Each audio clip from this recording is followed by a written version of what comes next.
أعوذ بالله من الشيطان الرجيم. بسم الله الرحمن الرحيم. In the name of Allah, the Beneficent, the Merciful. الحمد لله رب العالمين. Praise be to Allah, Lord of the worlds. الرحمن الرحيم. The Beneficent, the Merciful. مالك يوم الدين. Owner of the Day of Judgment. إياك نعبد وإياك نستعين. Thee alone we worship, Thee alone we ask for help. اهدنا الصراط المستقيم. Show us the straight path. صراط الذين أنعمت عليهم غير المغضوب عليهم ولا الضالين.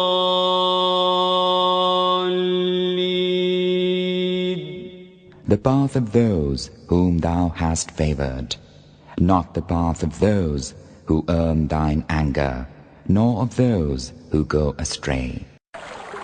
بسم الله الرحمن الرحيم. اللهم كن لوليك الحجة ابن الحسن صلواتك عليه وعلى آبائه في هذه الساعة وفي كل ساعة وليا وحافظا وقائدا وناصرا ودليلا وعينا حتى تسكنه أرضك طوعا وتمتعه فيها طويلا وبه نستعين وهو خير معين. گفتگو ہماری خوف و رجا کے بارے میں چل رہی تھی اور انشاءاللہ آج یہ گفتگو خوف و رجا کے حوالے سے مکمل ہو جائے گی اور پھر کچھ نئی باتیں ہیں جو قوت غضبیہ سے تعلق رکھنے والی ہیں، اس کا تذکرہ شروع ہوگا.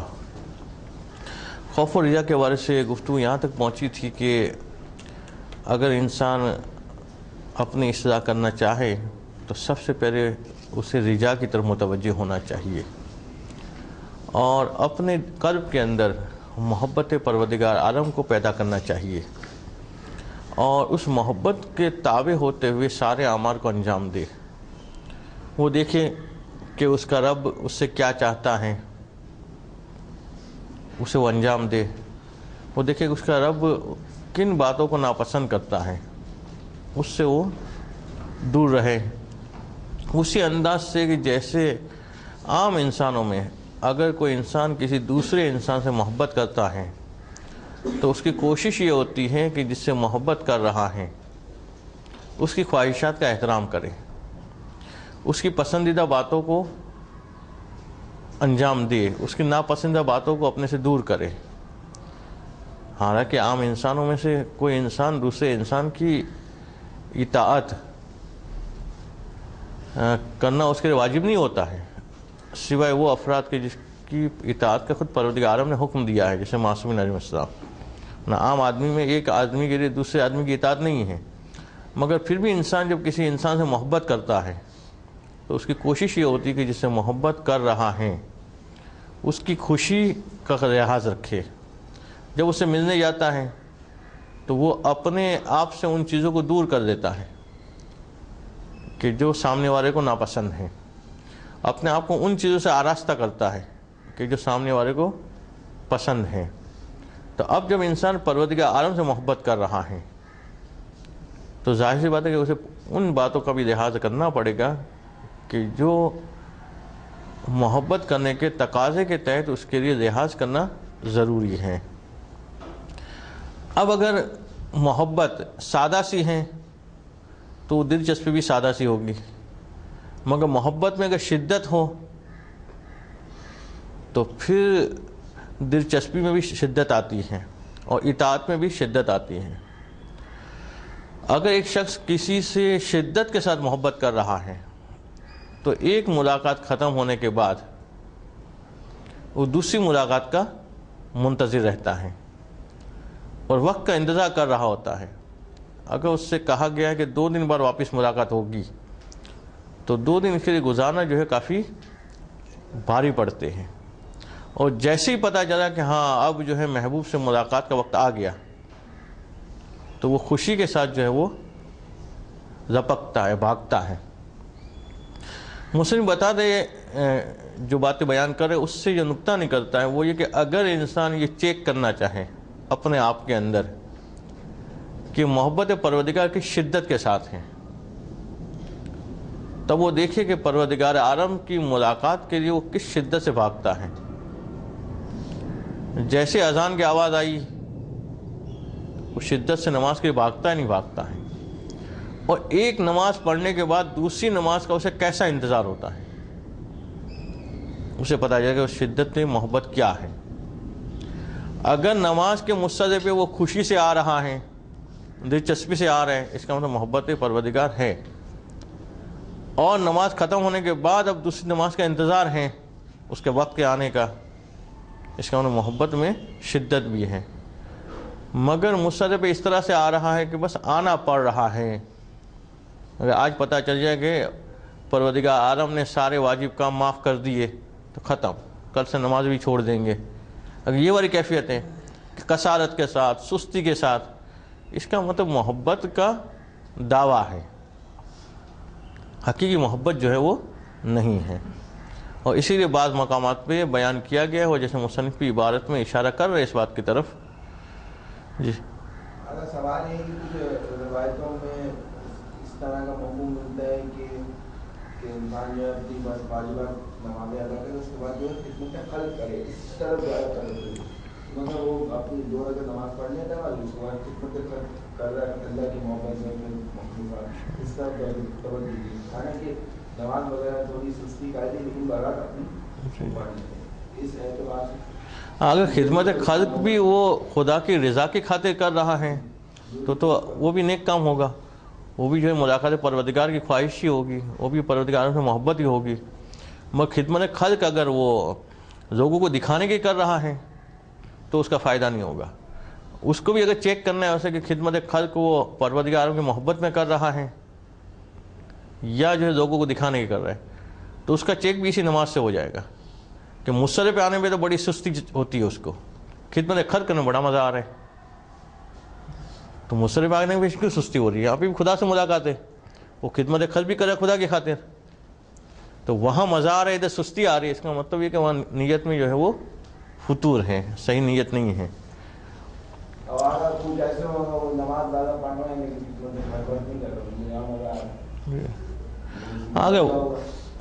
اگر واجب ذمہ داری آپ نے انجام دے رہے تو صحیح ہے، مگر اس طرح سے نماز میں نہ لگ جائے کہ جس کی وجہ سے واجبات بھی فراموش ہو جائے۔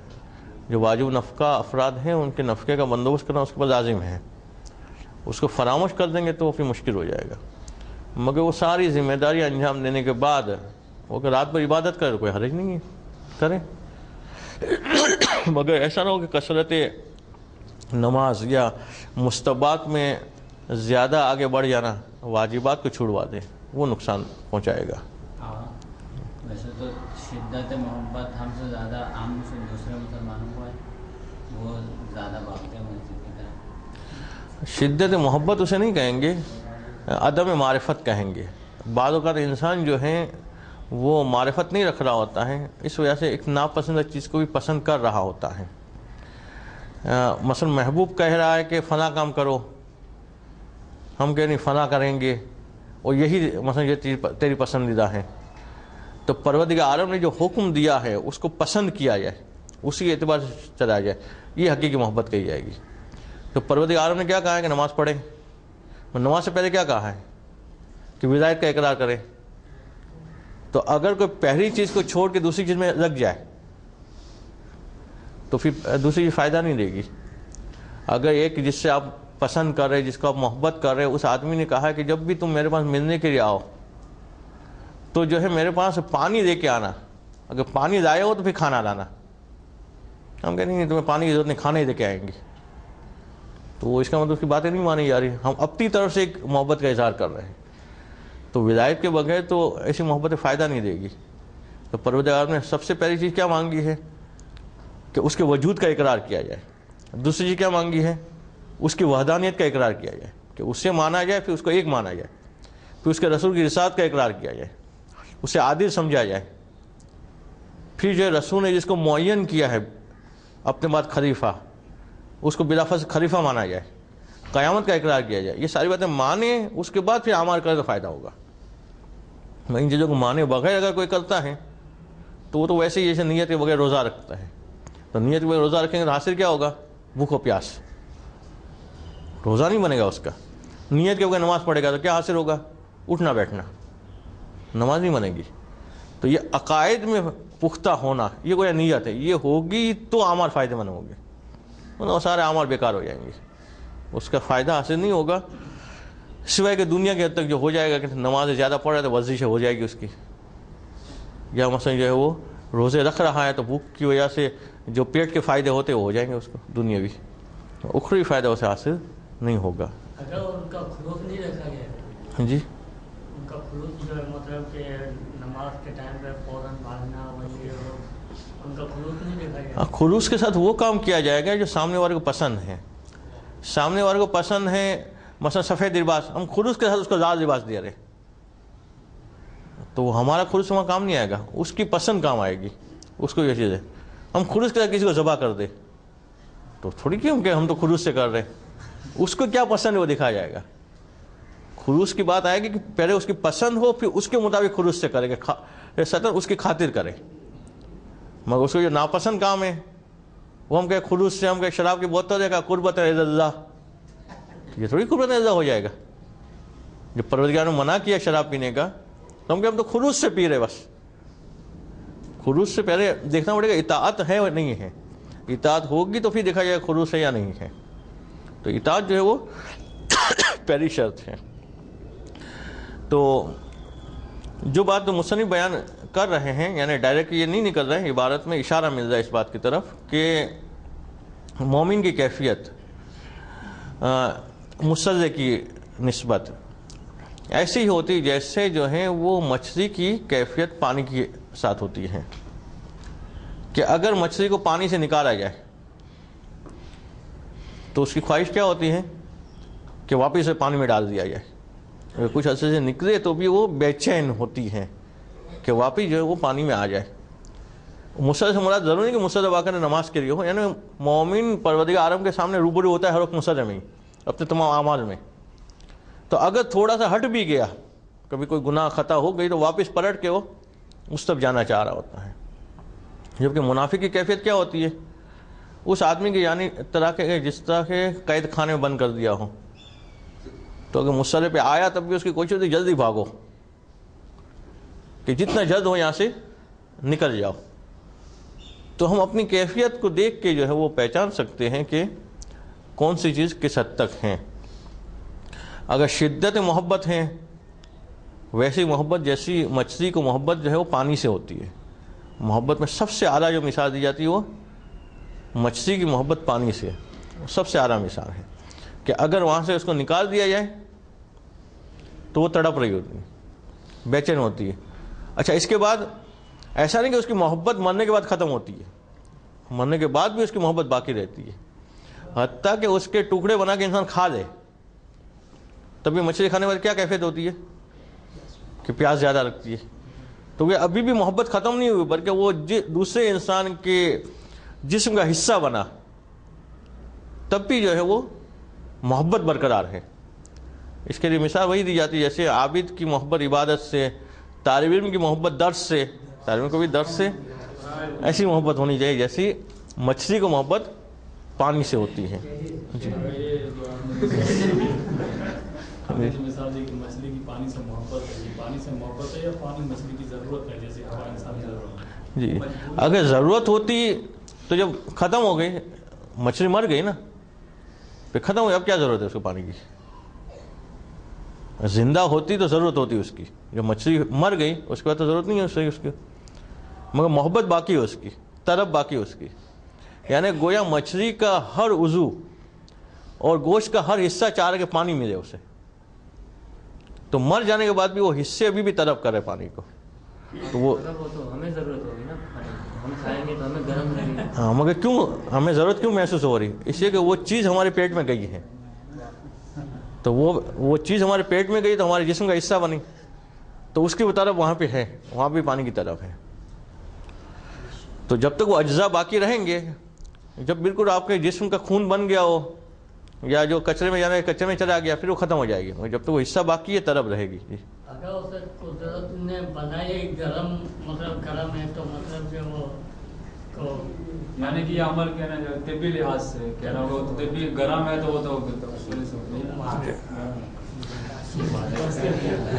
اصل میں زیادہ تو سوال وہ اس کے مثال کے اعتبار سے ہو جاتے ہیں. مثال میں جیسے ہم پہلے بھی عرض کر چکے ہیں کہ مثال کے اندر ضروری ہے تمام جہات سے جو ہے وہ کامل ہوں. جو آپ نے کہا کہ زید جو ہے وہ شیر جیسا ہے، تو کیا چیز مشترک ہوگی؟ کہ بہادری. اب آپ کہے گا زید کی دم تو نہیں ہے، شیر کی دم ہوتی ہیں، تو وہ ساری مثالیں ضروری نہیں کہ 100% ہر اطراف سے جو ہے وہ جامع ہوں. تو یہ چونکہ مثال محبت کے لیے دی جا رہی ہے، ہر گرم چیز کو ضروری نہیں کہ پانی سے محبت ہو. خیر، تو مصنف نے یہ بات بیان کی کہ انسان پروردگار عالم سے محبت کرے اور محبت کی بنیاد پہ عبادت کرے. یہ نہیں کہ اس کو ڈرا دھمکا کے کرانی پڑے عبادت. ڈرانا دھمکانا یہ آخری حد ہے، کہ پتہ ہے کہ یہ لالچ میں آ کے تو کام کرنے والا نہیں ہے، محبت پروردگار میں کرنے والا نہیں ہے، تو اب عذاب سے ڈراؤ. اب کہو کہ اگر واجب نہیں کیا تو ایسا ہوگا، فنا گناہ میں مبتلا ہوئے تو ایسا ہوگا. مگر کمال انسان یہ ہے کہ خود پروردگار عالم سے محبت کرے اور محبت کی بنیاد پہ جو ہے اعمال کو انجام دے. اس کے بعد مصنف ایک اور نقطے کی طرف متوجہ کر رہے ہیں کہ جو تمام مبلغین کے لیے فائدہ مند ہے، کہ جب وہ معاشرے میں اصلاح کے لیے جاتے ہیں تو سب سے اہم چیز یہ ہوتی ہے کہ ہم تشخیص مرض کریں، کہ دیکھیں کہ بیماری کون سی پائی جاتی ہے، اس کے مطابق اس کا علاج کریں. اگر تشخیص میں غلطی ہوئی، وہ علاج برعکس ہو گیا، تو فائدے کے بجائے نقصان ہو جائے گا. اسی ڈاکٹر کی طرح سے کہ جو تشخیص نہ کر سکا اور اس نے برعکس دوائی دے دی، تو کیا ہوگا؟ فائدے کے بجائے نقصان ہوگا. بلڈ پریشر لو تھا، اس نے الٹی دوائی دی کہ اور لو کرنے کی، تو بھی جائے گا زیرو پہ چلا جائے گا. اس کو تو الٹی دوائی دینی تھی ہائی کرنے کی. اس شوگر میں، اس بعض بیماریوں میں برعکس اگر دوائی دے دی تو الٹا نقصان ہو جائے گا. کہتے اسی طرح سے اگر کسی معاشرے کے اندر رجا ویسے ہی زیادہ پائی جاتی ہے اور اسی رجا کی بنیاد پہ گناہ کر رہے ہیں، لوگ کثرت سے گناہ کر رہے ہیں، وہاں پہ جا کے آپ مزید رجا والی باتیں کریں گے، تو وہ معاشرے کے لوگوں کو جرأت دلائے گی کہ اور وہ گناہ کریں اور خدا کی نافرمانی کریں. تو وہاں پہ علاج کا طریقہ یہ ہوگا کہ جا کر ان کو خوف دلایا جائے، وہاں پہ خوف کی گفتگو بیان کی جائے. اگر کوئی ایسا معاشرہ ہے کہ جہاں پہ جو ہے وہ زیادہ لوگ خوف زدہ ہیں، رجا کم ہے، تو وہاں پہ جا کے رجا کی بات کہی جائے. مگر مصنف کہے کہ ہمارے زمانے میں اور آج کا زمانہ بھی وہی ہے کہ رجا کی باتیں کرنا تو نقصان دہ ہے. اگر رجا کی باتیں لوگوں کے سامنے پیش کی تو ابھی تو زیادہ فائدہ مند ہے کہ خوف والی باتیں ہی کرے، ڈرائیں ان کو. اگر مزید رجا والی باتیں کی تو مزید جو ہے لوگوں میں جرأت پیدا ہوگی گناہوں کی. البتہ یہ قاعدہ کلیہ نہیں ہے، مقامات کے اعتبار سے، افراد کے اعتبار سے فرق ہو سکتا ہے. مگر عام یہ ہے کہ عام طور پہ جو ہے لوگ گناہ زیادہ کر رہے ہوتے ہیں بے خوفی کی وجہ سے. وہ دیکھ رہے ہوتے کہ دنیا میں جیسے بہت سارے گناہ کرتے کوئی سزا وزا ہوتی نہیں ہے، اس میں آخرت میں ایسا ہی ہوگا. کہ گناہ کرنا ہے کر لو, کچھ کوئی پکڑ نہیں ہوگی, کوئی سزا نہیں ہوگی. یا غلط عقیدہ ذہن میں بیٹھا ہوا ہوتا ہے کہ نعوذ باللہ معصوم بیٹھے اسی لیے ہے کہ ہم گناہ کرتے رہیں اور بخشواتے رہیں. تو غلط عقیدہ جو ذہن میں راسخ ہو گیا ہوتا ہے اس وجہ سے وہ کثرت سے گناہ میں مبتلا ہوتے ہیں. تب ان کو ضروری ہے کہ متوجہ کیا جائے خوف کے حوالے سے. اور جب ہم دیکھیں کہ معاشرہ وسط پہ آ گیا ہے تب جو ساتھ میں رجا کی گفتگو بھی شروع کی جائے. یہ ایک پیراگراف دیکھ لیتے ہیں, اس کے بعد قوت غضبیہ کی دیگر اوصاف کے حوالے سے گفتگو ہوگی, مگر دیکھتے ہوئے آج شروع ہوتی ہی نہیں ہوتی. صفحہ نمبر 175 فصلوں سے پڑھتے ہیں. اوپر والے پیراگراف کا ہم نے خلاصہ بیان کر دیا ہے.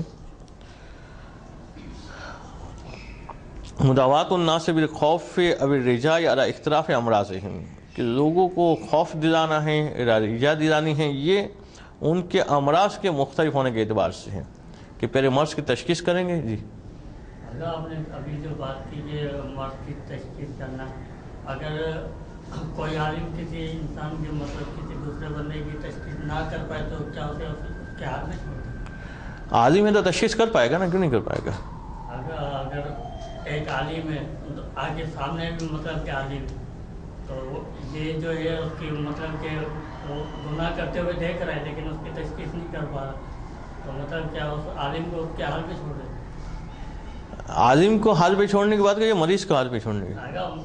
مریض مرد میں تو وہ بھی مطلب کہ عالم تو ہے لیکن مرد میں تو وہ بھی مبتلا ہے. کیسے مبتلا ہے؟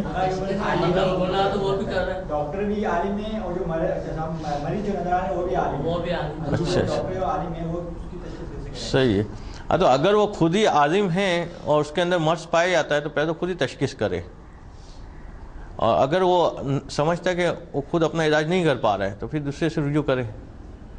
عام طور پہ اگر اہل علم ہے تو وہ سمجھ جائے گا کہ میرے سے گناہ کیوں ہو جاتے ہیں.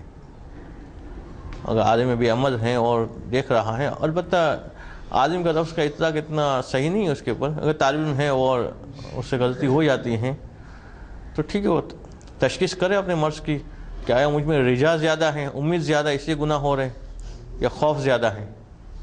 عام طور پہ رجا زیادہ ہوتی ہے, خوف کم ہوتا ہے, اسے گناہ ہو رہے ہوتے. تو اپنے آپ کو اس گناہ کے حوالے سے جو مذمت میں آیات آئی ہیں, روایت آئی, اس کو پڑھے, وہ اس کا مطالعہ کریں. کوئی مثلا کسی کو عادت ہے کہ مثلا جو طالب علم ہے پھر بھی جھوٹ بولتا ہے, تو اب وہ آیات کو پڑھے, ان احادیث کو پڑھے کہ جو جھوٹ کی مذمت میں ہے, اس سے اس کا علاج ہوگا. کسی کو طالب علم ہے مگر غیبت کی عادت ہے تو پھر وہ غیبت کے حوالے سے جو آیات ہیں احادیث ہے اس کا مطالعہ کریں, اس کی مذمت میں جو باتیں آئی ہے اس کے ذریعے سے اس کا علاج ہوگا.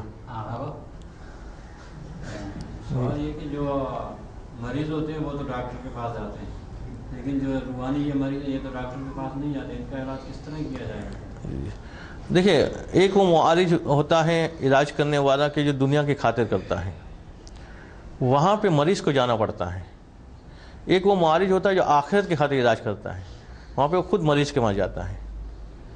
تو یہ مبلغین جو ہیں وہ آخرت کی خاطر علاج کر رہے ہیں. جانا, اگر جانے سے ایک بات جو وزن ہوتا ہے وہ کم ہو جاتا ہے, جیسے پانی وغیرہ, پانی کی مثال دی جاتی ہے, کیسے ہی. ہاں, مگر بعض اوقات یہ ہوتا ہے کہ ایک مریض کو جو پتہ نہیں ہے کہ وہ مریض ہے تو پھر اس کو جانا مجبوری بن جاتا ہے. اگر مریض کو پتہ ہے کہ میں مریض ہوں تو علاج کے لیے جائے گا. بعض مریض کو پتہ ہی نہیں ہوتا کہ مریض ہے وہ, تو ٹھیک ہے اس کے علاج کے لیے وہاں جانا پڑے گا. ٹھیک ہے, قدر و قیمت کم ہو رہی ہے تب بھی جانا پڑے گا. جیسے چھوٹے بچے ہیں, بعض اوقات جو ڈاکٹر یا جو بھی اس کے انجیکشن لگا رہا ہوتا ہے, بعض اس کو مارنے کے لیے وہاں ہو جاتے ہیں, کیونکہ چھوٹے بچے جو ہوتے ہو اس کو وہ علاج تھوڑی چھوڑ دیتے ہو. اس سے وہ سمجھے اس کو معرفت نہیں ہے, کرنے والے کا تو معرفت ہے. تو معاشرے کے افراد کی بھی یہی کیفیت ہوتی ہے. معاشرے کے افراد جو ہیں وہ انبیاء کے اوپر جو ہے پتھر بھی برساتے تھے, تو یہ نہیں کہ پتھر دے کے وہ بھاگ گئے, کہا نہیں اب یہاں تبلیغ نہیں ہو سکتی. وہ سمجھ کہ یہ وہ ان بچوں کی مانند ہے جو اپنے ماں باپ کو بھی نہیں ماننے رکھتے ہیں. چھوٹے بچے, اپنے 2 سال کا بچہ اٹھایا, وہ پیار میں اپنے باپ کو بھی ماننے رکھتا ہے, ماں کو بھی ماننے رکھتا ہے, تو کیا ماں باپ لڑنے رکھتے اس سے یا چھوڑ دیتے کہ یہ تو بدتمیز بچہ ہے کہ ہمیں مار رہا ہے.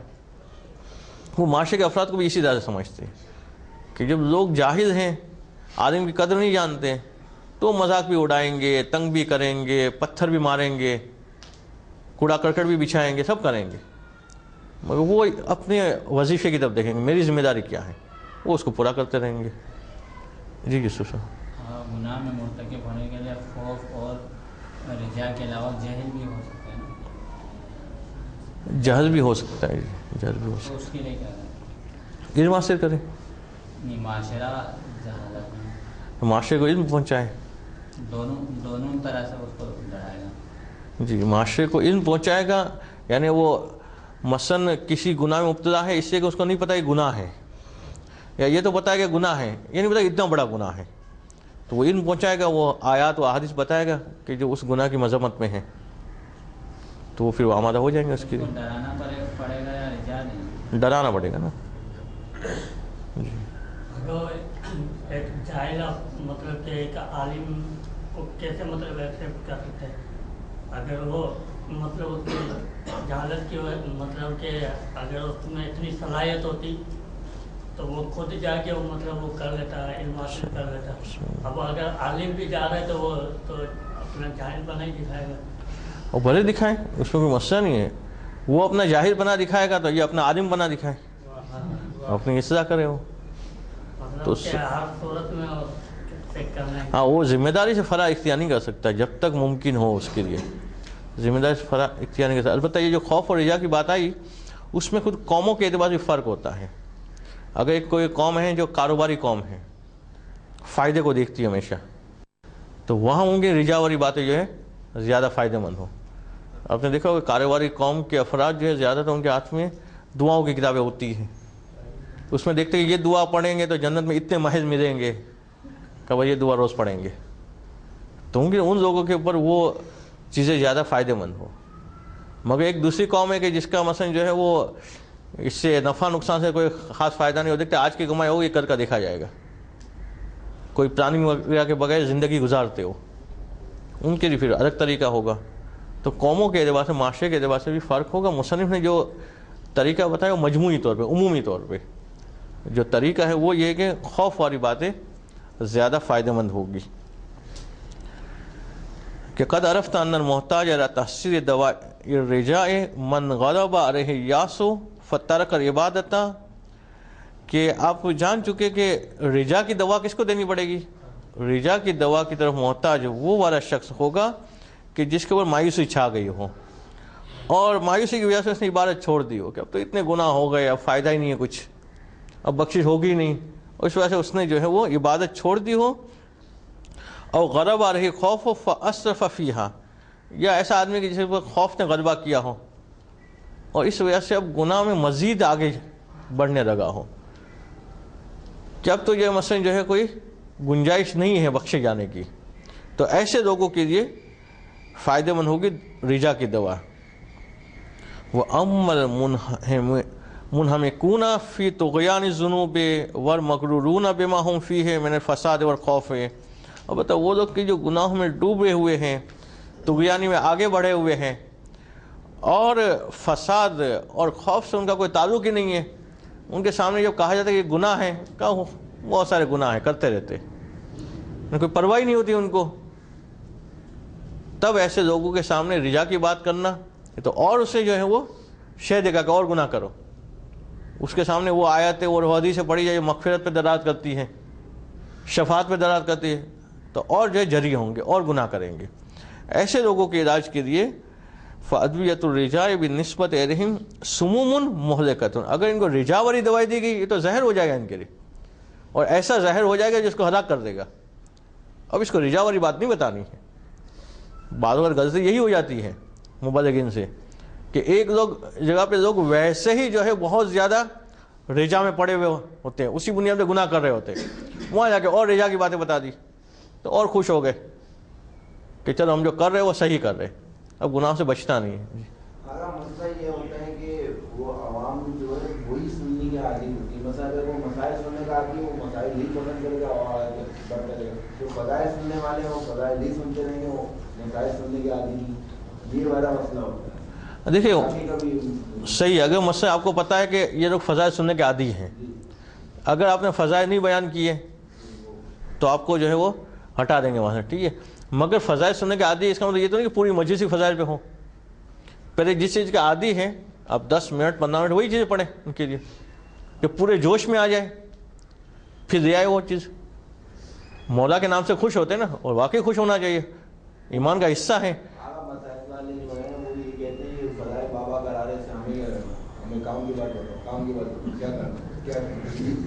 ہاں تو وہاں پہ یہ چیز بتانی پڑے گی، ان کو اس طرف لانا پڑے گا. وہی جو فضائل والے ہیں ان کو تھوڑا سا ادھر جانا ہے، ادھر والے کو تھوڑا ادھر جانا ہے. اور ٹیکنیک اس میں آپ یہی یوز کریں گے کہ مولا کے فضائل سے خوش ہوتے ہیں، مولا کے فضائل بتائیں، اور اس کے بعد پھر مولا کی فرامین. ناجو بلا کر کوئی خطبہ لے کے آ گئے کہ مولا کے نام پہ 2-4 نعرے لگوائیں، جب وہ آمادہ ہو جائے سننے کے لیے تو پھر کہا کہ مولا یہ بھی فرما رہے ساتھ میں. مولا کی فضیلت ہے، یقین حقیقی فضیلت ہے، ہر مومن کا ایمان کا حصہ ہے کہ اس پہ خوش ہوتا ہے، اور ہونا بھی چاہیے. اس کے بعد وہ عمل کے لیے آمادہ ہوگا. جب ساتھ میں مولا کا یہ جملہ سن لے گا کہ فلاں آدمی تو میرا شیعہ ہی نہیں ہے، تو وہ سوچے گا نا کہ بھائی ہم تو شیعہ سمجھ کے نعرے لگا رہے تھے، ابھی تو یہ والی صفت تو ہے نہیں ہم میں، تو پھر اس کے لیے آمادہ ہوں گے. آج کل تو تھوڑا سا الٹا سسٹم جو ہو گیا، مبلغین کو اختیار ہی نہیں رہا، جہاں جاتے ہیں پہلے موضوع فکس ہوتا ہے. آپ کو اس موضوع تو وہ مبلغ کا کمال ہوتا ہے کہ موضوع کوئی بھی دے، آپ کو جو پڑھنا ہے بھی پڑھے. موضوع کے وہ نہیں آپ وہی ٹیکنیک آپ پڑھے ایسا کہ اس کو لگے کہ اس موضوع پہ اس نے بہترین تقریر کی ہے، جبکہ آپ نے سارا سنا ہے اپنا ہو. اسے موضوع دے دے کہ آپ اس موضوع پہ گفتگو کرے، اسی پہ کریں. آپ سنّامِ کرام میں آیت وہی جائے، 2-3 حدیثیں اسی کے مطابق جائے، اور آپ بتائیں وہی جو آپ بتانا چاہ رہے ہیں. وہ بھی سمجھیں کہ اس موضوع پہ اور زبردست گفتگو ہوئی ہے. تو یہ تو ساری ٹیکنیک ہے جو یوز کرنی پڑے گی. ٹائم تو نہیں بچا انشاءاللہ، آگے دیں گے. وَبِهِ نَسْتَعِينُ وَهُوَ خَيْرُ الْمُعِينِ. گفتگو ہماری جو خوف اور رجا کے بارے سے چل رہی تھی، اور قوت غضبیہ کی پائی جانے والی صفت، جس کے اندر پہلے تو خوف کے بارے سے مفصل گفتگو آ گئی کہ خوف ممدوحہ کون سی ہے اور خوف مذمومہ کون سی ہے. اس کے بعد خوف کے ذیل میں ہی خوف کے برعکس صفت رجا، امید، اس کے حوالے سے مفصل گفتگو ہوئی، اور یہ بیان کیا گیا کہ رجا کہاں فائدہ مند ہے اور خوف جو ہے کہاں فائدہ مند ہے. انسان کے اندر کون سے امراض لاحق ہو تو اسے خوف کا سہارا رہنا چاہیے، اور کون سی بیماری میں مبتلا ہو جائے تو اسے رجا جو ہے اس بیماری سے صحت یاب کر سکتی ہیں. اور آخری درس میں بیان کیا جا رہا تھا کہ رجا 2 مقام پر بہت زیادہ مؤثر ثابت ہوتی ہیں. ایک وہ مقام کہ جہاں انسان مستحبات سے کنارہ کشی کر رہا ہو، خوف خدا کی وجہ سے واجبات تو انجام دے رہا ہوں، محرمات سے تو بچ رہا ہوں، مگر مستحبات کی راغب نہ ہوں. اور دوسری صورت کہ جب انسان کثرت گناہ کی وجہ سے مایوس ہو جائے اور شیطان اسے مزید گناہوں کے لیے ورگلا رہا ہو کہ اب تو اتنا گناہ گار ہو چکا ہے، اب تو تیری بخشش نہیں ہو سکے گی.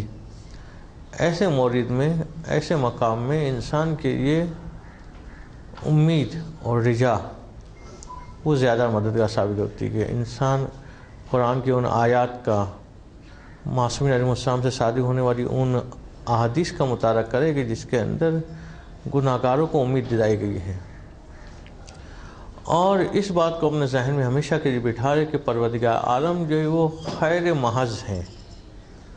پروردگار عالم سے کوئی برائی صادر نہیں ہوتی ہے، نہ پروردگار عالم کو اس بات میں کوئی مزہ آتا ہے کہ وہ اپنے بندوں کو عذاب میں مبتلا کرے، نہ خدا کو یہ بات کوئی پسندیدہ ہے کہ وہ بندے کو طرح طرح کے عذاب میں مبتلا کرے. اگر کوئی بندہ کسی سزا کا مرتکب قرار پاتا ہے تو یہ بندے کی اپنی کوتاہی ہوتی ہے، اس کا اپنا قصور ہوتا ہے. ایسا نہیں کہ خدا کو مزہ آتا ہے بندے کو تکلیف دینے میں. تو یہ بات اپنے ذہن میں بٹھا رہے کہ پروردگار خیر محض ہیں، اس کی طرف سے صادر ہونے والی تمام چیزیں بھی خیر ہی خیر ہیں. اور جب پروردگار خیر محض ہیں تو پھر کثرت گناہ کے بعد بھی وہ مایوس نہ ہو، پروردگار عالم کی طرف اپنے آپ کو رجوع کرے اور جو امید رکھے کہ پروردگار عالم اس کے گناہوں کو معاف کر دے گا۔ اور پتہ ہے جیسے اگلے پچھلے درس کے آخر میں آیا تھا کہ حقیقی توبہ ہو، صرف گالوں پہ ہاتھ مارنا نہ ہو، صرف استغفار کا ورد نہ ہو، بلکہ توبہ کے تقاضوں کو وہ پورا کرے اور پھر امید رکھے کہ خدا جو ہے اسے بخش دے گا اور معاف کر دے گا۔ اس کے بعد جو بحث قوت غضبیہ کے حوالے سے شروع ہو رہی ہے وہ ہے صغر النفس اور کبر النفس۔ صغر النفس کا مطلب ہے کہ انسان کا اندر سے خوف زدہ ہو جانا، ایسا خوف زدہ ہو جانا کہ جو اسے اچھے اعمال سے اور بلند کاموں سے روکے رکھے۔ آسان الفاظ میں ہے کہ انسان کا پست ہمت ہو جانا، یہ صغر النفس سے۔ کبر النفس کیا ہے؟ کہ انسان کا پختہ دل ہونا، مضبوط دل والا ہونا۔ تو مومن کی صفت میں سے یہ بیان کیا گیا کہ مومن جو ہے وہ پختہ دل رکھتا ہے، پختہ عزم رکھتا ہے، ڈرپوک اور کمزور نہیں ہوتا ہے، بات بات میں پریشان نہیں ہو جاتا ہے، بلکہ وہ پروقار زندگی گزارتا ہے، عزت کے ساتھ آگے بڑھتا ہے، اپنے آپ کے اندر جوش جذبہ جو عقل کے تابع ہوں اس کو اپنے اندر پیدا کیے ہوتا ہے۔ تو دونوں کے حوالے سے جو گفتگو ہیں روایات وغیرہ کے حوالے سے اس کو آج شروع کرتے ہیں۔ البتہ اس بحث کو مصنف وسعت دیں گے اور پھر ثبات کسے کہتے ہیں کہ جہاں پہ انسان کسی مقصد کے لیے ثابت قدم کس طرح سے رہ سکتا ہے اس کے مطابق گفتگو آئے گی، مگر آج کے تک صغر النفس اور کبر النفس کو پہلے دیکھ لیتے ہیں، پھر وقت بچا تو ثبات پہ گفتگو شروع کریں گے۔ صفحہ نمبر ہے 176۔ بسم اللہ الرحمن الرحیم۔ صغر النفس سے یہ کیا چیز ہے؟ کہتے ہیں وَهُوَ مَلَكَةُ الْعَجْزِ عَنْ تَحَمُّلِ الْوَارِدَاتِ۔ یہ ایک ایسا ملکہ ہے، ملکہ یعنی صلاحیت، اور اس لفظ صلاحیت کے لیے پہلے گفتگو آ چکی ہے کہ اچھے فعل کی صلاحیت کو بھی ملکہ کہتے ہیں اور برے فعل کی عادت ہو جانا یہ بھی ملکہ کہا جاتا ہے۔ تو یہ ایک ایسی عادت ہو جاتی ہے کہ جو واردات یعنی آنے والی پریشانیوں میں تحمل کرنے سے انسان اپنے آپ کو عاجز پاتا ہے۔ چھوٹی سی مصیبت آ جائے ڈر جاتا ہے، چھوٹی سی پریشانی آ جائے گھبرا جاتا ہے۔ وَهُوَ مِن نَتَائِجِ جُبْنِ، اور یہ نتیجہ ہوتا ہے جبن کا۔ جبن وہ صفت کی جس کے بارے میں پہلے گفتگو آ گئی، ڈرپوک ہونا۔ جس آدمی کے اندر یہ جبن کی صفت آئے گی اس کا لازمہ یہ ہوگا کہ وہ چھوٹی چھوٹی پریشانی میں ڈر جائے گا، چھوٹی سی پریشانی میں جو ہے وہ ہمت ہار بیٹھے گا۔ وَمِن خَبَائِثِ الصِّفَاتِ، اور یہ بری صفتوں میں سے، یہ کوئی اچھی صفت نہیں ہے انسان جو ہے وہ چھوٹی پریشانی میں ڈر جائے اور خوف زدہ ہو جائے یا پریشان ہو جائے کہ کبھی چھٹی کر کیونکہ وہ سردی زیادہ تھی، کبھی چھٹی کی وجہ سے میں کیوں نہیں آنے، گرمی بہت تھی۔ یہ وہ سردی کا زیادہ ہونا یا گرمی کا زیادہ ہونا کوئی ایسی چیز نہیں ہے۔ میں باہر نکلتا تو نزلہ ہو جاتا تو ہو جاتا، وہ تو ہوتا ہے موسم کے اعتبار سے، اس کی وجہ سے انسان ڈر کے مارے گھر میں بیٹھا رہے کہ آپ لوگ ملیں گے معاشرے میں جو ہے اس قسم کے ڈرپوک لوگ بھی۔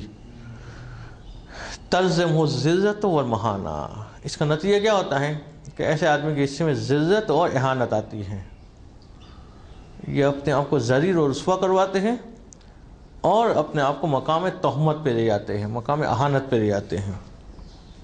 وعدم و اقتحام فی معالی الامور، اور امور میں کسی اعلیٰ منزل پہ وہ نہیں پہنچ پاتے، چاہے امور کا تعلق دنیا سے ہو چاہے آخرت سے ہو۔ یہ زیادہ زیادہ زندگی میں آگے بڑھ جاتے ہیں تو وہ معمولی سا کام کر رہے ہوتے ہیں۔ وہ بچے کے جن کو صبح صبح سردی زیادہ لگتی اسکول جانے کے لیے 2 دن جاتے 2 دن نہیں جاتے، بعد میں نتائج دیکھتے کہ اس کا نتیجہ کیا نکلتا ہے۔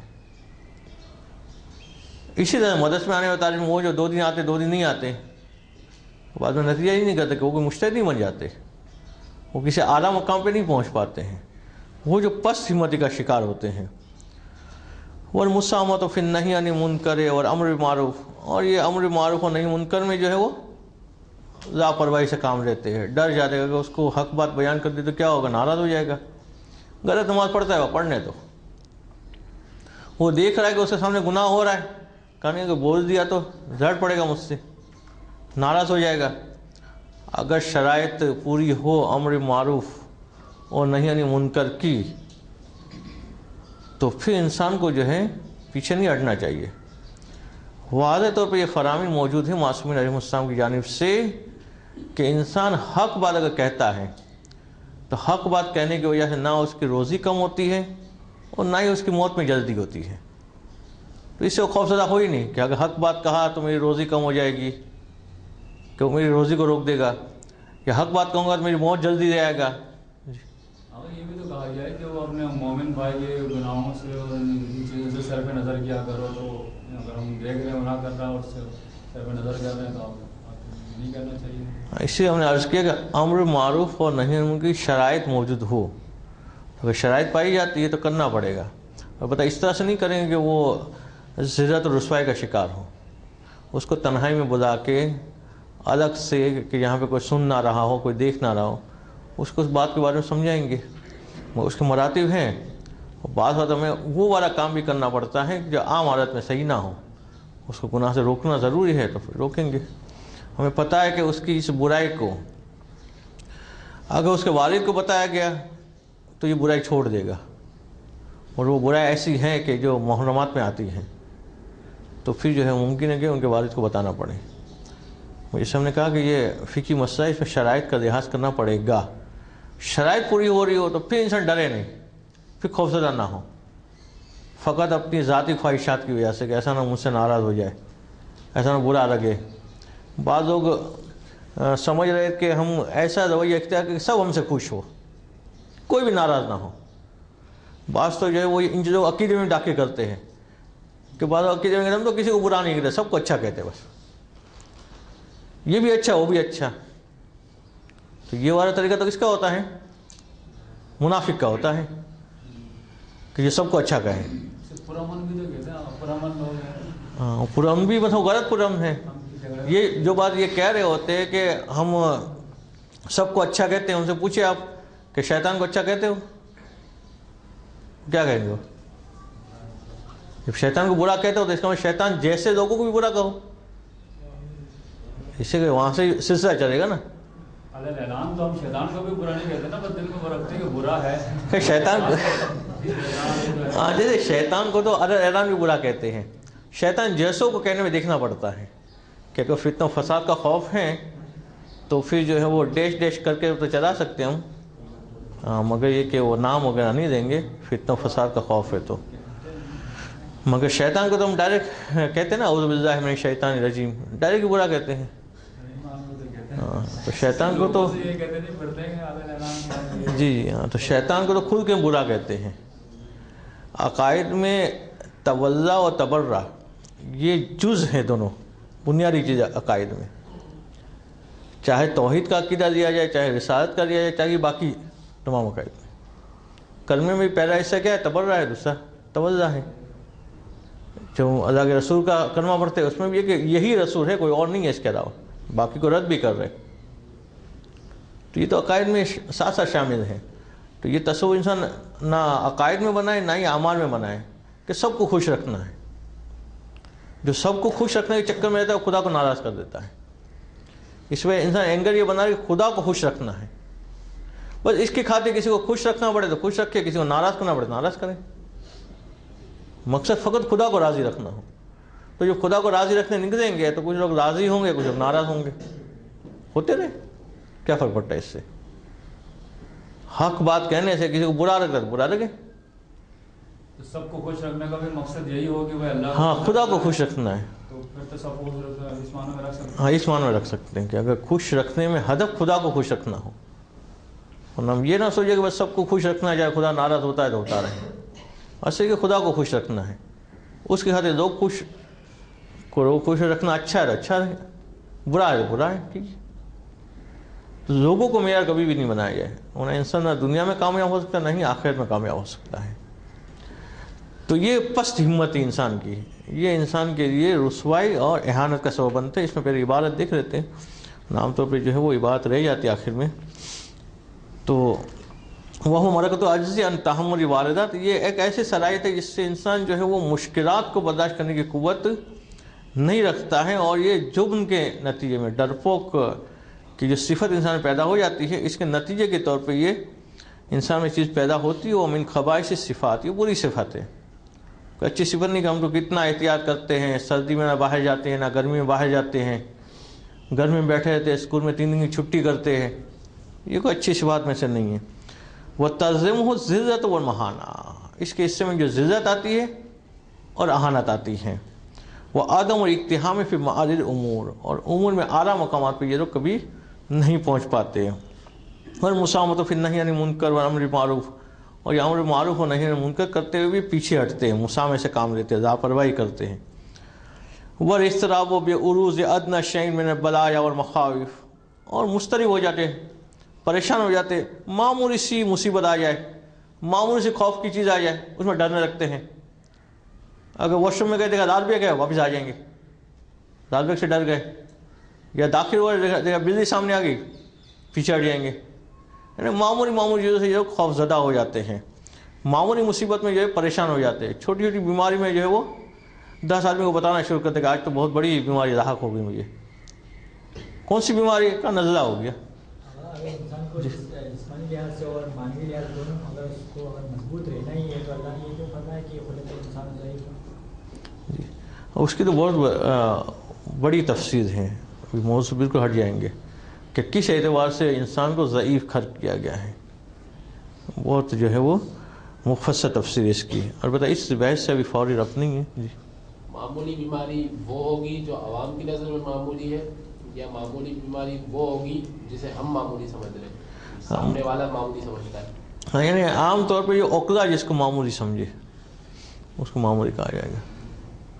وہی نظر لا بیچارے کے لیے وہ وبال جام بنا ہوا ہے. ہاں کوئی مثلا اس سے کوئی ایسا بندہ ہے جو الرجک کا شکار ہے، تو اس کے لیے الگ بات ہوگی. جیسے بالکل چھوٹا بچہ ہے، ابھی تازہ پیدا ہوا ہے، اس کو ہوا سے بچانا پڑے گا، اس کو ٹھنڈے پانی سے بچانا پڑے گا. ایک جوان آدمی ہے، توانا آدمی ہے، وہ مثلا جو ہے اس قسم کی چیزیں کرے تو ظاہر پتہ کہ وہ، مگر ہو سکتا ہے کوئی جوان آدمی بھی خاص کر ایسے مرض میں مبتلا ہو، کسی وجہ سے یہ چھوٹی چیز اس کے بڑے مرض کا سبب بن سکتی، تو الگ بات ہے. یہ استثنائی مقامات ہے. باتیں عمومی طور پہ عام طور پہ کی جاتی ہے کہ عام حالت میں کہ جہاں پہ نہیں ڈرنا چاہیے وہاں ڈر کے بیٹھ جاتے ہیں، جہاں خوفزدہ نہیں ہونا چاہیے وہاں خوفزدہ ہو جاتے ہیں. مثلا یہ لال بیگ کوئی ایسی چیز نہیں ہے جسے ڈرے انسان. جی عورتیں جو ہیں، عورتیں سمجھے وہی تقریباً جو بچوں والی عادتیں ہوتی ہیں، مگر بہادر عورتیں بھی، اب تو ایسی بہادر عورتیں جو مردوں سے زیادہ مضبوط ہیں، بلکہ مردوں کو ڈراتی ہیں. تو چھوٹی عمر میں ہوتا ہے بچے مثلا ڈر رہے وغیرہ. جی شوہر کو زیادہ ڈراتے ہوئے. ہاں زیادہ تو شوہر ہی ڈرتا ہے بیچارہ، مگر اصل میں وہ شوہر بھی یہ عورت سمجھ رہی ہوتی ہے کہ ڈر رہا ہے، اس سے، اس میں ڈر نہیں رہا ہوتا ہے، وہ کمپرومائز کر رہا ہوتا ہے. وہ دیکھ رہا ہوتا ہے کہ بھائی اگر بیوی کی بات مان کے گھر میں سکون رہتا ہے تو چلو 2 باتیں مان بھی دی جائے اس کی. تو وہ سمجھ آتا ہے کہ میرا شوہر قابو میں آ گیا. اور خیر اس میں یہ موضوع الگ چینج ہو جائے گا. خیر وقت فرد فی اخبار بأن المؤمن بریء عن ذلت نفس سے، روایت میں یہ بات آئی ہے کہ مومن جو ہے وہ نفس کی ذلت سے آزاد ہوتا ہے. اس کا نفس اتنا پست نہیں ہوتا کہ چھوٹی چھوٹی باتوں میں ڈرنے لگے، چھوٹی چھوٹی بات میں خوفزدہ ہو جائے، چھوٹی باتوں میں جو ہے بھاگ کھڑا ہو. قال الصادق علیہ الصلوۃ والسلام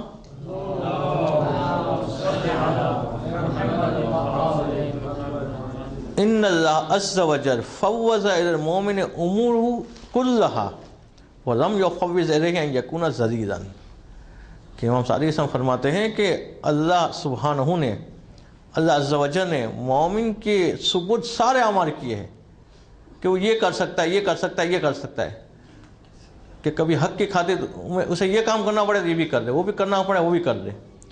مگر مومن کو یہ اجازت نہیں دی گئی کہ وہ اپنے آپ کو ذلیل کرے، اپنے آپ کو رسوا کرے، اپنے آپ کو بے توقیری کرے. یہ جائز نہیں ہے.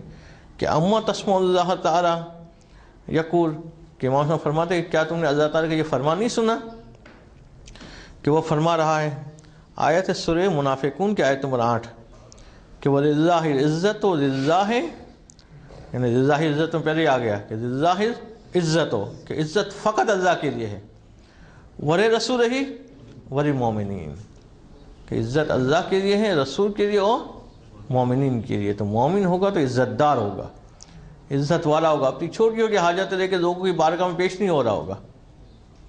بعض لوگوں کو عادت ہوتی ہے کہ اپنی صفتوں کو پیش کروائے، میں طالب علم ہوں پھر بھی کوئی میری ہیلپ نہیں کر رہا ہے، میں سید ہوں پھر بھی کوئی مدد نہیں کر رہا ہے، میں مومن ہوں پھر مومن کوئی میرا خیال نہیں رکھ رہا ہے۔ تو انسان ایمان اس لیے تھوڑی لایا ہے کہ لوگوں کے سامنے اپنا وہ ذلیل کرے۔ حاجتیں پیش کرنے کی بہترین جگہ ہے پروردگار عالم، بہترین جگہ ہے معصومین علیہ السلام، کہ ان کے وسیلے سے خدا کی بارگاہ میں رجوع کرے، اور اس کے بعد اگر نہیں ملتا ہے تو صبر کر کے بیٹھا رہے۔ اسے کہ ملنے کی اصل جگہ یہی ہے، اگر یہاں سے نہیں مل رہا ہے اس کا مطلب مسجد پروردگار نہیں ہے ابھی، تو وہ نہیں ملنا ہے تو لوگوں کے دروازوں پہ جانے سے بھی نہیں ملے گا، اور اگر وہاں سے اوکے ہو گیا کہ ملنا ہے اس کو تو وہ ذریعہ خود بہت بھاگتے ہوئے آئے گا۔ تو انسان خدا سے رجوع کرے، معصوم علیہ السلام کا وسیلہ کرا دے، اور جس سمت میں عزت کے ساتھ کوشش کرنی چاہیے کوشش کرے، اپنے آپ کو ذلت کا سبب نہ بنائے، رسوا نہ کرے اپنے آپ کو لوگوں کے سامنے۔ کہ والمعاوض والمؤمن فالمؤمن یکون عزیزا ولا یکون ذلیلا، مومن ہمیشہ عزت والا ہوتا ہے، ذلت والا نہیں ہوتا۔ ان المؤمن اعز من الجبل، کہا گیا کہ مومن جو ہے پتھر سے زیادہ مضبوط ہوتا ہے۔ پتھروں میں کیا ہوتا ہے کہ والجبل یستقل منہ بالمعاوض والمؤمن لا یستقل من دینہ شیء، کہ پتھر کو بھی بسا اوقات جو ہے وہ کودال اور کہاڑیاں وغیرہ توڑ دیتے ہیں، اس میں کسی حصے کو ہٹا دیتے ہیں، کہ اگر پتھر کو توڑنا شروع کرے، پہاڑ کو توڑنا شروع کرے تو کچھ حصہ اسے نکل جاتا ہے، مگر مومن کو اس کے ایمان سے کوئی چیز ہٹا نہیں سکتی، کہ مومن یعنی حقیقی مومن کی بات ہو رہی ہے۔ جی سوال یہ ہے کہ جو مثال دی گئی ہے شباہت پہاڑ سے، تو اس میں فقط ایمان کے مقابلے میں یا عزم و ارادہ وغیرہ بھی؟ جیسے ایمان سے تو یقیناً نہیں ہٹے گا مومن، اگر کوئی اور عزم ہو وہ کسی چھوٹی سی وجہ کی خاطر بھی چھوڑ دے۔ جی ہاں، تو اگر ایمان سے نہیں ہٹتا ہے، عزم سے ہٹتا ہے، تو اس حد تک تو کمزوری ہو گئی اس کی، کہ وہ عزم اگر صحیح تھا اور اس سے متزلزل ہو گیا تو اس اعتبار سے کمزوری ہو گئی۔ اس روایت سے مراد عزم و ارادہ بھی ہے؟ ابھی تو یہ روایت نہیں، یہ والا جملہ تو وضاحت کے طور پہ مصنف کہہ رہے ہیں، چھٹے امام سے حدیث بیان کی، پھر آیت بیان کی، پھر مصنف کا یہ جملہ ہے۔ البتہ اسی طرح سے ملتا جلتا جملہ اگلی بحث میں معصوم سے منسوب بھی آ رہا ہے، مومن کی مضبوطی کے حوالے سے۔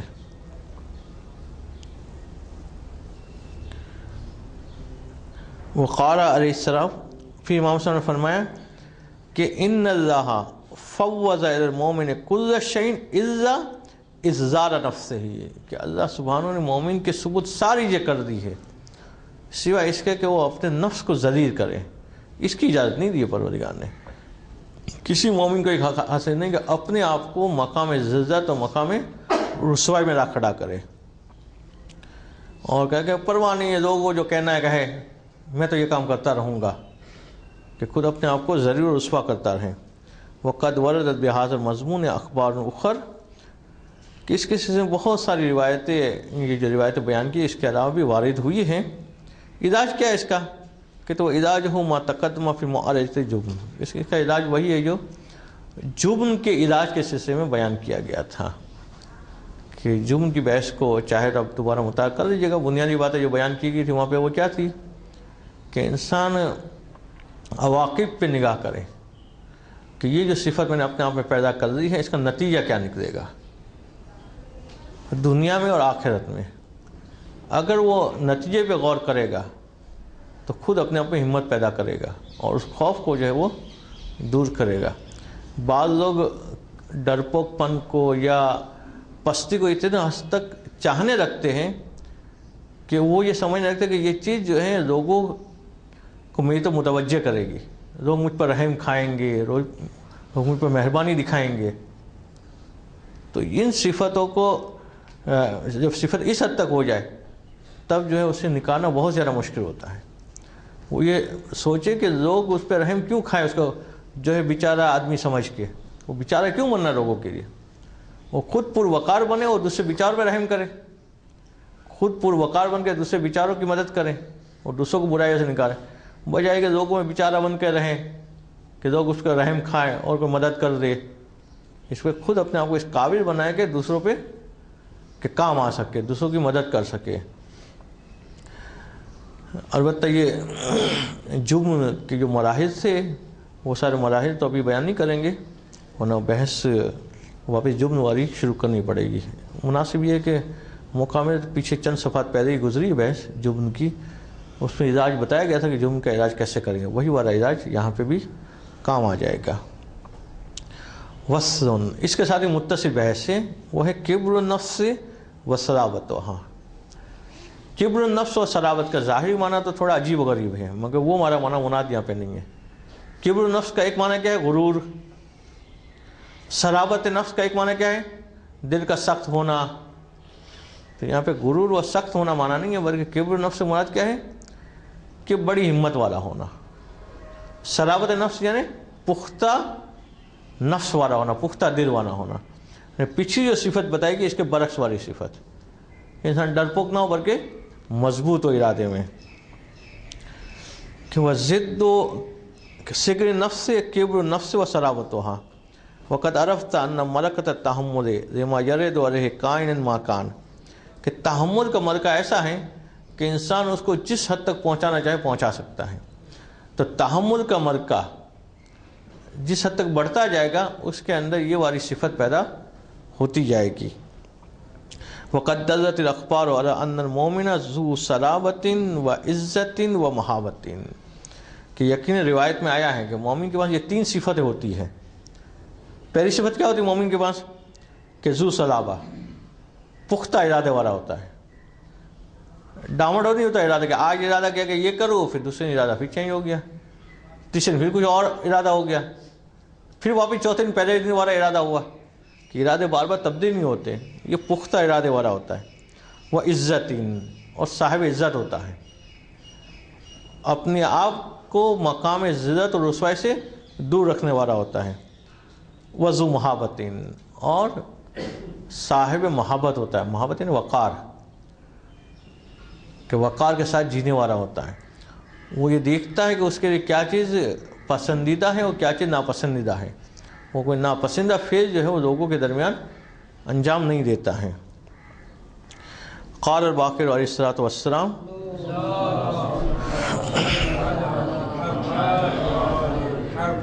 المومن اصلب من الجبل، کہ مومن جو ہے وہ پہاڑ سے زیادہ مضبوط ہوتا ہے۔ اس کے اندر وہ ہمارے معنی جو ہے وہ داخل کیے جا سکتے جو عزم و ارادے وغیرہ کے حوالے سے بھی تھے، کہ مومن جو پہاڑ سے زیادہ مضبوط ہوتا ہے۔ وقال علیہ الصلوۃ والسلام، اور پھر امام صاحب کا یہ فرمان کہ ان اللہ آت المومن ثلاث خصال، کہ تین چیزیں ایسی ہیں جو پروردگار عالم نے مومن کو عطا کی ہے، تین خصلتیں۔ پہلی خصلت کیا ہے؟ کہ العز فی الدنیا اور آخرہ، کہ دنیا اور آخرت میں عزت، یہ پروردگار عالم نے مومن کو عطا کی ہے، کہ مومن دنیا میں بھی عزت والا ہوتا ہے اور آخرت میں بھی عزت والا ہوتا ہے۔ یہ نہیں کہ دنیا میں لوگوں کے درمیان پست اور رسوا مانا جاتا ہو، کیونکہ دنیا میں بھی وہ صاحب عزت ہوتا ہے۔ دوسری صفت والفلاح فی الدنیا اور آخرہ، اور مومن دنیا میں بھی کامیاب ہوتا ہے اور آخرت میں بھی کامیاب ہوتا ہے، دنیا میں بھی فلاح والا ہوتا ہے، آخرت میں فلاح والا ہوتا ہے۔ اور بتا دنیا کی کامیابی کہتے کسے ہیں یہ سمجھنا ضروری ہے۔ بعض وقت ہم سمجھتے ہیں دنیا کی کامیابی یعنی عیش و آرام میسر آ گیا، اچھا سا مکان ہو گیا، اچھی گاڑی ہو گئی، بہترین غذا مل رہی ہے، کہا دیکھیں دنیا میں کامیاب ہے۔ یہ معیار نہیں ہے کامیابی کا، معیار یہ کہ دنیا کی کامیابی میں وہ کس سمت میں جا رہا ہے۔ بعض اوقات دنیا کی کامیابی اس لیے سمجھ جاتا ہے کہ لفظ فیوچر کا مطلب واضح نہیں ہوتا۔ یہ عام طور پہ ویسے تو ہر شخص کا پسندیدہ لفظ ہے کہ میں یہ فلاں کام کیوں کر رہا ہوں، کا فیوچر اچھا ہو جائے، مستقبل اچھا ہو جائے۔ وہ مستقبل کہتے کسے ہیں؟ تو اس میں دینداروں کا مستقبل الگ ہے، بے دینوں کا مستقبل الگ ہے۔ دیندار جو کہتا ہے کہ میں یہ کام کر رہا ہوں تاکہ میرا فیوچر اچھا ہو جائے، تو اس سے مراد ان کی کیا ہوتی ہے؟ آخرت۔ جیسے فیوچر آخرت ہے، دنیا کوئی فیوچر ہی نہیں ہے. اور جو بے دین کہتا ہے کہ میں فنا کام کر رہا ہوں اس لیے کہتا ہے کہ میرا فیوچر اچھا ہو جائے، اس کی نگاہ کیا ہوتی ہے؟ اسی دنیا میں کہ یہ 40 سال تک یہ محنت کرو تو بعد کی جو ہے 30-40 سال اچھے ہو جائے، تو اس کی نگاہ اسی دنیا کی حد تک محدود ہوتی ہے. جب بعض اہل عرفان سے پوچھا گیا کہ آپ جو ہے وہ حال، ماضی، حال اور مستقبل کی تعریف کیسے کریں گے، کہ آپ کی نگاہ میں حال کیا ہے، ماضی کیا ہے، مستقبل کیا ہے؟ وہ کہتے ہیں کہ دنیا میں آنے سے پہلے جو کچھ تھا وہ ماضی تھا. عالم زر سے چلا، اصحاب اجداد میں آیا، رحم مادر میں پہنچا، یہ سارا ماضی تھا. حال کیا ہے؟ دنیا میں آنکھ کھولی، یہاں سے تک کہ آنکھ بند کی، یہ حال ہے.